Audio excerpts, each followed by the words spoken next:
Mana biz SSC sajjihat quizlarni tugatdik. Endi BPP revision ketdi. Misollarga o'tsak. Birinchi bo'lib trial balance dan boshlaymiz. Trial balancega misol berilgan. Strukturasi sal boshqacharoq. Ya'ni mana birinchi bitta katta misol qo'yib bergan, uni sectionlar, ya'ni A, B, C, D ga bo'lib bergan. Ya'ni A da so'rayapti, indicate whether each of these balance are debit or credit balance. Ya'ni bitta mana shu Mr. Yusuf ya'ni sole trader ekan. 2006-yil 31-mayga hamma rekordlari berilgan, ya'ni hamma qaydlari. Endi shuni biz debit balansmi, kredit balansmi shunisini belgilab chiqishimiz kerak. Sales, birinchi sales bu normal kredit account edi, ya'ni sales revenue kreditda ko'payadi. Purchase bu normal debit account, ya'ni debitda ko'payadi. Carriage, bu carriage ham ya'ni bu transportationdagi, ya'ni yuk tashish xizmati, ya'ni bu ham debit bo'ladi, ya'ni bu ham expense. Drawings ham debitda ko'payardi, ya'ni o'zi capital kreditda ko'payardi, o'sha drawing debitda ko'payib capitalni kamaytirardi. Rent and insurance bu ham expense, normal debit account. Postage and stationery, ya'ni postage and stationery bo'lib ofisga kerakli bo'lgan, masalan stepler, qog'oz yoki boshqa narsalar bo'lishi mumkin. Konstavarlar. Advertising ham expense, ya'ni advertisement expense bo'ladi. Bu ham normal debit account. Salary and wage, bu ham expense, normal debit account. Irrevocable debt, bu ham expense, ya'ni bad debt deyilardi. Allowance for receivables bu normal credit account bo'lardi. Ya'ni receivable'ni kamaytirardi. Receivable debit account deydi, mana keyingisida keladi. Mana receivables. Debit account kreditni allowance kamaytiradi receivable'ni. Payables bu liability, ya'ni normal credit account bo'lardi. Cash on hand and cash at bank, bu ikkalasi asset, ya'ni normal debit account bo'ladi bular. Keyingisi inventory. Inventory bu ham non current asset, ya'ni normal debit account bo'ladi. Equipment at cost 58,000, ya'ni equipment, jihozlar, bular ham asset, ya'ni normal debit account bo'lardi. Accumulated depreciation, ya'ni yig'ilib borilgan amortizatsiya, bu credit account bo'ladi. Ya'ni bu assetni narxini tushiradi, ya'ni shu kreditni kamaytiradi. Va capital ham normal credit account. Ana shu bilan trial balance o'sha debit kreditlarini to'g'rilab chiqdik. Mana endi masalani ikkinchi qismiga, ya'ni B partiga o'tsak, aytyapti the following additional information is at 31st May 2000X available. Ya'ni qo'shimcha ma'lumotlar berilgan ekan. Birinchisi rent accrued bo'lgan ekan 210 ga va insurance oldindan $880 to'lab qo'yilgan ekan va 2211 carriage, bu umumiy carriage berilganda, ya'ni bizda carriage expense manatda berilganda 5144 ga, o'shanda mana 2211 carriage inward ekan. Ya'ni carriage inward, mana carriage inward va carriage outward degan narsa bor. Carriage inward bu bizning o'zimizni factory bo'ladimi yoki warehouse bo'ladimi, shu omborimizga olib kelishi transportation costi. Carriage outward bu bizani ombordan yoki bizani o'sha warehousedan klient, shu customerni warehouse'ga yoki ofisiga olib borishga ketadigan o'sha transportation costi. O'shanda bizda carriage inward bu cost, ya'ni COGS, cost of goods sold, ya'ni себестоимость tannarxga qo'shiladi. Carriage outward bu distribution cost bo'ladi. Bu operation expense da yoziladi.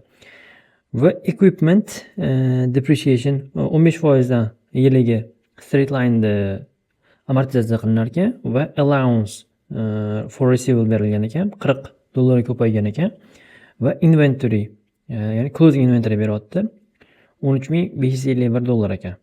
Endi bizdan so'rayapti calculate cost of sales at 31st May 2006. Ya'ni bizda nimalar bor edi o'zi? Biz opening inventory qo'shardik. Opening inventory qo'shamiz va keyin purchase bo'lardi. Purchase qo'shamiz. Keyin o'sha carriage inward carriage inward qo'shamiz va closing inventoryni ayiramiz. Closing inventoryni ayiramiz. O'shanda bizada mana opening inventory mana bu yerda berilgan.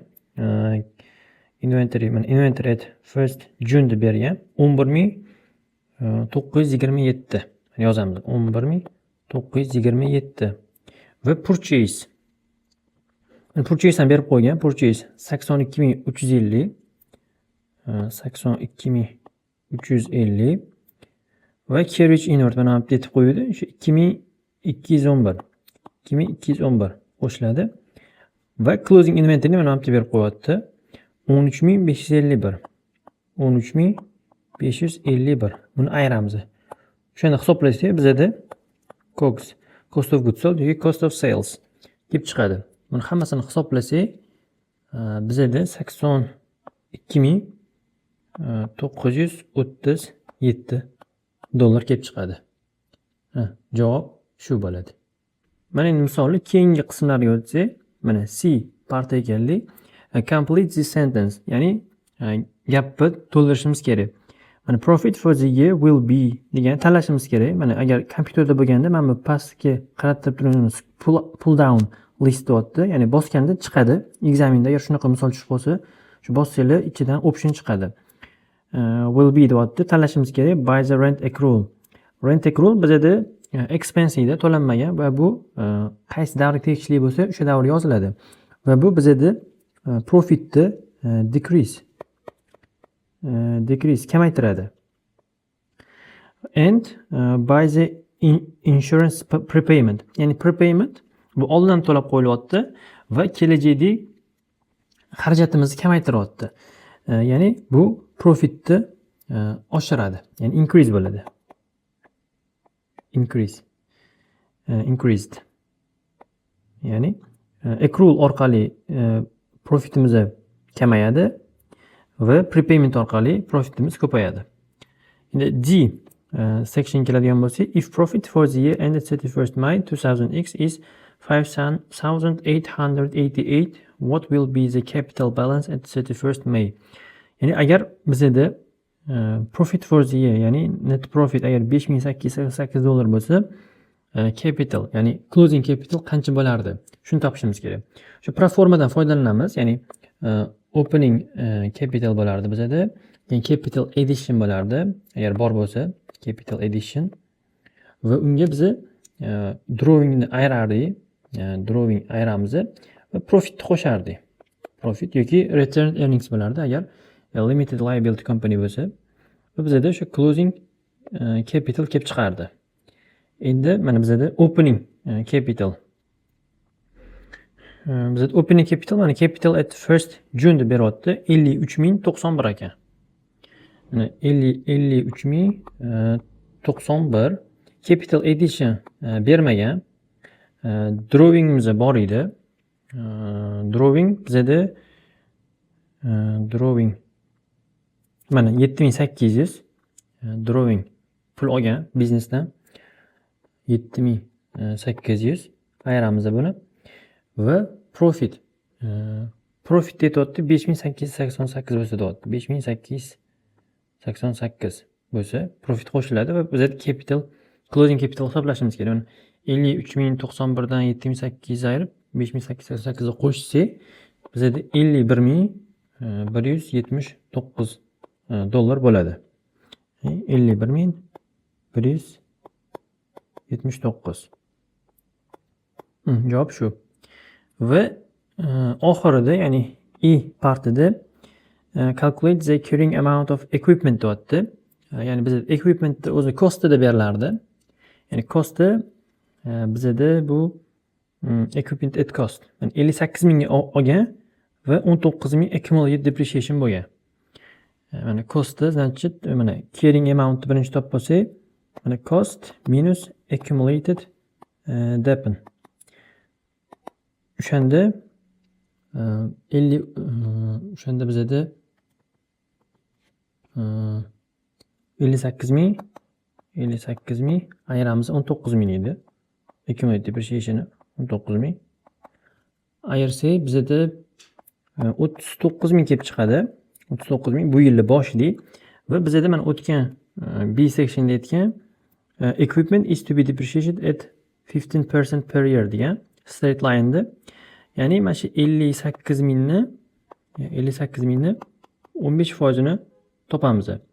O'shanda bu bizada $8,700 bo'ladi. Yiliga 8,700 dan kamayadi.